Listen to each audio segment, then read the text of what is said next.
Assalamualaikum warahmatullahi wabarakatuh. Bismillah, alhamdulillah, wassalatu wassalamu ala rasulillah Sayyidina Muhammad ibn Abdullah wa ala alihi wa ashabihi wa mawala wa ba'du. Yang kami hormati Bapak Camat, Bapak Kapten, juga seluruh jajarannya, Mustika, dan juga Polsek yang mewakili semua pejabat pemerintah yang tentunya tanpa mengurangi rasa hormat kami tidak bisa luputkan satu persatu. Mudah-mudahan kita semua selalu dihormat oleh Allah Subhanahu wa taala. Para hadir, Bapak Ibu yang hadir dalam majelis ini, juga adik-adik siswa SMK yang kami banggakan, kami hormati.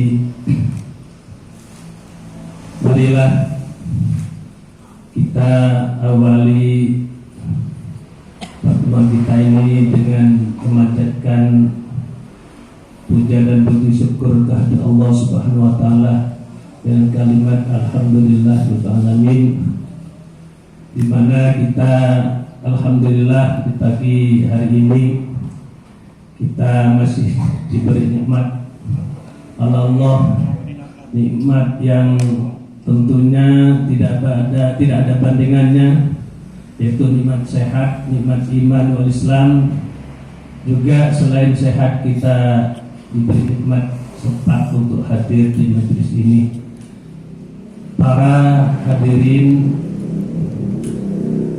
selain itu marilah kita salawat beserta salam mudah-mudahan tetap tercurah limpahkan kepada junjungan kita Nabi Muhammad SAW yang telah membawa kita ke alam yang terang dari alam yang gelap, yaitu merupakan ajaran agama Islam.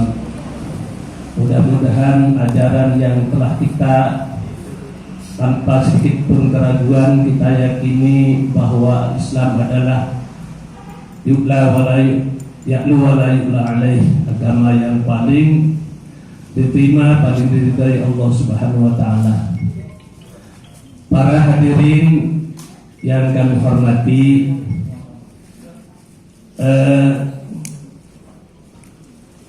di tema ini kita berkumpul, alhamdulillah ini merupakan acara pemungkas dari acara-acara sebelumnya, yaitu Bapak Camat tadi dahulu bahwa alhamdulillah di tempat ini insya Allah mulai Bapak Camat, Bapak Sodik lebih barokah. Alhamdulillah kalian bukan orang sembarangan tentunya, yang sudah bisa membaca Al-Quran, apalagi sampai istiqomah, adalah orang pilihan Allah, orang yang dipilih Allah untuk menjaga kalimat Allah, ya, untuk menjaga kalimat Allah. Alhamdulillah, mudah-mudahan apa yang telah Pak Camat kasai, Pak Camat rintis pada tahfidz Quran setiap Jumat manis, lalu diikuti dengan salawat nariyah, terus ini ditutup dengan acara, kebetulan acara Isra wal Mi'raj Nabi Muhammad SAW. Para hadir, saya minta maaf sebelumnya, kami berbicara bukan karena ingin menggurui, bukan, cuma karena diminta dengan Pak Bunasin. Mungkin ini hanya mengisi kelowongan saja. Biasanya ini Bapak Kiai Taufik, Bapak Kiai Bakir Tawi, cuma kebetulan beliau-beliaunya sekarang yang dimana Bapak Kiai Taufik masih kondisinya kurang begitu fit, terus Bapak Kiai Bakir dalam keadaan duka. Mari kita sumbangkan Fatihah kepada beliau-beliau di mana untuk pondok pesantren Tegal Asri sekarang dalam duka, yaitu meninggalnya Nyai Nasifah, istri dari pengasuh pondok pesantren di Najmuti. Mudah-mudahan Kiai Taufik segera disembuhkan oleh Allah, penyakit yang dicabut diganti kesehatan oleh Allah. Nyai Nasifah yang sudah merupakan bagian pejuang dari daerah Kecamatan Kapen ini sudah mendahului kita. Mudah-mudahan almarhumah jadi orang yang husnul khotimah. Bismillahirrahmanirrahim. Ta'ala al-Fatihah. Bismillahirrahmanirrahim. Alhamdulillah ba'alamin wa rahmanirrahim maliki yaumiddin. Ya na'budu wa iyyaka nasta'in ihdinas siratal mustaqim siratal ladzina an'amta 'alaihim ghairil maghdubi 'alaihim waladdallin. Amin. Para hadir, mari kita langsung kepada cara. Pada intinya Isra dan Mi'raj ini, kalau bulannya sudah tapi namanya peringatan itu gak ada jeleknya walaupun sudah lewat. Bahkan ini sudah hampir memasuki bulan nisfu Sya'ban sebentar lagi. Pada intinya Isra wal Mi'raj ini, bahwa mungkin adik-adik siswa sudah sangat mengerti bahwa peristiwa besar dalam bulan Isra Mi'raj ini adalah apa? Turunnya perintah sholat, di mana beliau Rasulullah Sallallahu Alaihi Wasallam dipanggil oleh Allah untuk menerima perintah sholat. Nah, untuk itu mari kita sholat ini jadikan tolak ukur keimanan kita. Bahkan di dalam dawuh untuk menilai orang itu Islam atau tidak, yaitu lewat sholatnya. Kalau orang itu Islam tapi nggak sholat, ini dikhawatirkan imannya atau Islamnya masih nggak ada. Kata itu istilah Pak Camat, Islamnya masih KTP. Jadi kalau sudah sholat, nah ini sudah tidak bisa diragukan lagi. Terus Rasulullah itu untuk menerima perintah sholat ini, sholat tidak serta-merta datang diturunkan, tidak, tapi Rasulullah dipanggil oleh Allah untuk menerima perintah ini. Ingat bahwa sholat yang 5 waktu ini tidak langsung 5 waktu, yaitu 50.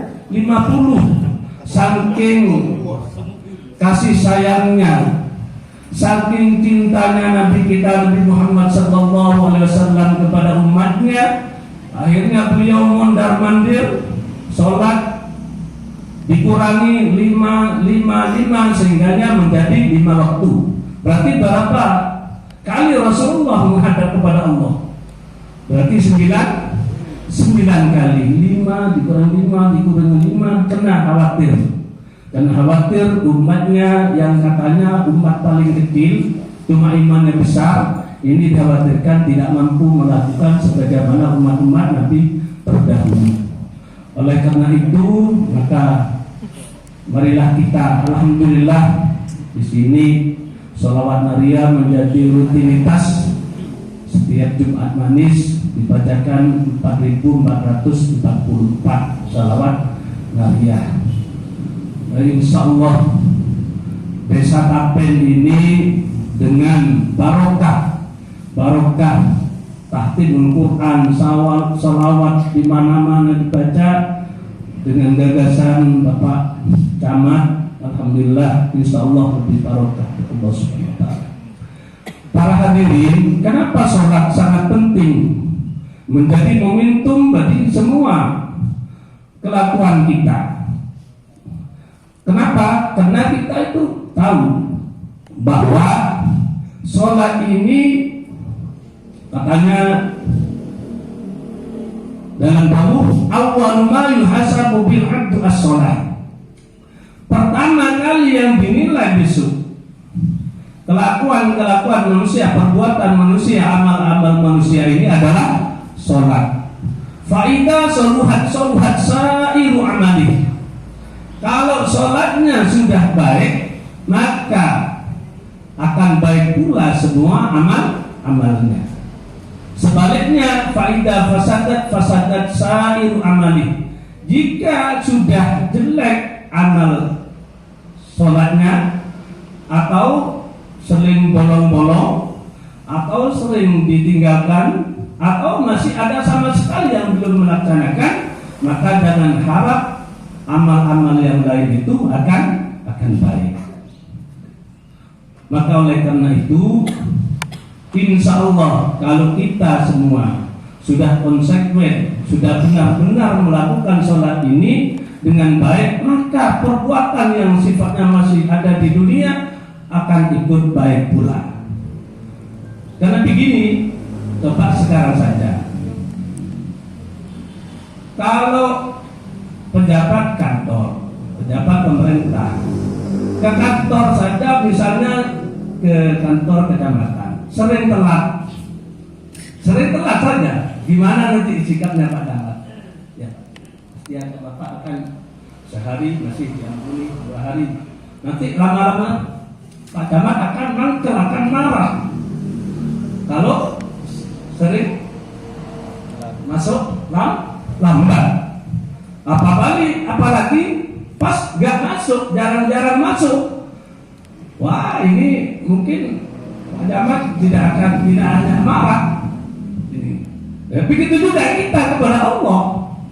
Kalau kita sering lambat melakukan sholat, maka ya jangan harap yang harapan kita yang sifatnya duniawi, harapan kita, pekerjaan kita, semua apa yang kita miliki, kalau tidak sempurna apa yang diberikan oleh Allah, ya jangan salahkan, karena kita masih belum sebaik apa yang kita lakukan kayak tadi, ya. Maka oleh karena itu saya harap, ya saya sendiri tentunya, karena saya ini begini, saya memang kadang orang itu berangkat hati-hati dengan perkataan kita sendiri, karena gitu, karena ya tak mungkin lah kalau kita menyampaikan tapi kita berangkat. Kalau di dalam Al-Quran bahasanya itu kabura maqtan indallahi an taquluna ma la taf'alun. Sangat besar dosanya, cukup besar dosanya orang yang hanya bisa mengatakan tapi tidak melakukan. Ya, kalau usah jauh-jauh lah. Misalnya Pak Camat sering lebih disiplin dari Pak Camat misalnya. Pasti yang lain apa? Ikut-ikutan. Maka kami dengan berangkat dari seperti ini, ya, saya ingin mengurus diri saya sendiri. Ya, Pak Tenggi sering menyampaikan, Pak Tenggi, alhamdulillah. Itu semangatnya Pak Camat luar biasa itu sekarang. Mudah-mudahan desa Tapen akan menjadi lebih baik ke depan. Terus tadi ini bulannya sudah masuk bulan Sa'ban. Terus Rasulullah dan para sahabat itu banyak bertanya, apa yang ada dalam bulan Sa'ban ini? Kok Rasulullah itu melakukan sesuatu termasuk puasa? Ini hampir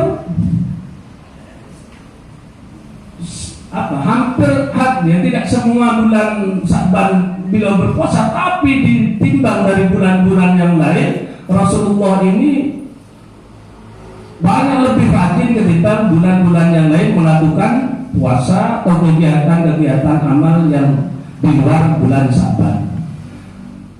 Terus Rasulullah menjawab, di bulan Sa'ban ini, khususnya di bulan nisfu Sa'ban, yaitu tanggal 15 nanti, ini adalah merupakan malam yang kalau di bulan puasa ada malam Lailatul Qadar. Di bulan Sa'ban ini ada bulan yang namanya nisfu Sa'ban. Lah ini katanya hadis Rasulullah bersabda, yanzilullahu ila sama'id dunya fi lailatan nisfi Sya'ban fa yaghfirullahu likulli syai'in illa lirajulin musyrikin aw rajulin fi qalbihi sahna'u. Mari kita akan menghadapi bulan yang suci Ramadan ini, sudah diwanti-wanti oleh Rasulullah. Sehingganya kalau kita banyak melakukan hal-hal apa yang dilakukan oleh Rasulullah, memperbanyak puasa, insya Allah nggak kaget pada bulan Ramadan. Karena bulan Ramadan suatu ibadah puasa yang merupakan suatu kewajiban. Kalau di bulan Sya'ban ini adalah sunnah. Tapi Rasulullah ini hampir semua bulan Ramadan ini dilakukan puasa, sehingga para sahabat dan istrinya bertanya, ada apa? Maka tadi dahulu Rasulullah di bulan Sya'ban, nisfu Sya'ban khususnya, ini Allah menurunkan rahmatnya, ya. Menurunkan rahmatnya, setiap hamba Allah ini akan diampuni pada malam itu, pada malam nisfu Sya'ban. Hanya dua, illa rajulun musyrikun, kecuali yang tidak diampuni adalah hamba Allah atau orang yang menyekutukan Allah. Ini gak ada ampunan bagi Allah, bagi orang yang menyekutukannya. Terus dua, yaitu rajulun fi qalbihi sahna'u, orang yang di hatinya ini ada kedengkian, ada hikit dengki kepada sesama yang lain. Maka oleh karena itu, karena ini penyakit terbesar di jiwa kita. Kalau sudah hati ini berpenyakit, maka insya Allah rongga-rongga yang lain, organ-organ yang lain bisa akan kena penyakit. Ingat di dalam suatu dawuh, ala inna fil jasadi mudghah, fa idza fasadat sa'iru jasadi. Kalau di dalam hati segumpal darah itu rusak, maka akan ikut rusak anggota-anggota yang lain. Karena sudah hatinya rusak, hatinya berkata benci kepada seorang, maka tangan, kaki ini akan ikut panduan daripada hati. Faidah saluhat sa'iru jasadi. Apabila hatinya baik, maka insya Allah anggota-anggota yang lain akan ikut baik. Nah, maka ini kuncinya hati. Maka oleh karena itu, adik-adik di kelas pasti ada masalah, atau kita dalam bertetangga pasti ada masalah. Cuma jangan salahkan masalah. Masalah tidak akan pernah punah, masalah tidak akan pernah tiada. Yang penting bagaimana kita menyikapi masalah ini. Jadi kalau kita takut dengan masalah, sama dengan kita sekolah takut dengan soal ujian, ya, nggak ada. Jadi jangan salahkan, soal itu sulit, soal itu gampang. Yang penting kita mau belajar, artinya menyikapi masalah. Sekecil apapun, segampang apapun soalnya, tapi kalau kita nggak bisa menyikapi, maka jangan harap kita lulus walaupun masalah itu gampang atau soal itu gampang. Maka oleh karena itu, marilah kita, mudah-mudahan kita selalu dituntun dengan barokah Isra wal Mi'raj dan barokah dalam bulan Sya'ban. Tadi saya dengar di dalam doa itu tadi, Allahumma barik lana fi Rajab, katanya tadi penutupan. Mudah-mudahan kita selalu dapat berkah dalam bulan Rajab. Apa berkahnya? Kalau kita ingin tahu apa berkah yang benar, yang nampak dalam bulan Rajab, karena kita sudah berdoa. Kalau kita sudah mulai lebih konsekuen lagi, yang kalau kemarin gampang-gampangnya meninggalkan sholat, gak begitu sibuk, lalu kita tinggalkan sholat, gak begitu sibuk, lalu kita lambat sholat, maka berarti kurang mendapat barokah dalam bulan Rajab. Ya, nah, ini barokah dalam bulan itu. Ya. Jadi kalau kita lebih konsekuen lagi dengan sholatnya, karena insya Allah kalau berangkat dari sholat diperbaiki kita, maka hal-hal yang jelek yang sering menimpa kita tidak akan datang lagi. Di dalam firman Allah, ya, as-sholatu tanha 'anil fahsya, inna sholata tanha 'anil fahsya wal munkar. Inna sholata tanha 'anil fahsya wal munkar. Orang yang benar-benar melakukan sholat dengan baik, maka insya Allah akan terhindar dari perbuatan-perbuatan keji dan munkar yang biasanya hatinya jahat. Karena sholatnya sudah baik, insya Allah akan lebih baik hatinya. Yang biasanya sering alasan ini itu, karena sudah sholatnya baik, insya Allah akan takut dengan alasan itu. Jadi ini barangkali yang dapat saya sampaikan. Mohon maaf pertama kepada Bapak Camat dan para hadirin semua di kata tadi saya. Jadi saya agak sebenarnya ini cuma mengisi kekosongan saja. Kurang lebihnya mudah-mudahan apa yang saya sampaikan ada manfaatnya. Wabillahi taufiq wal hidayah. Assalamualaikum warahmatullahi wabarakatuh.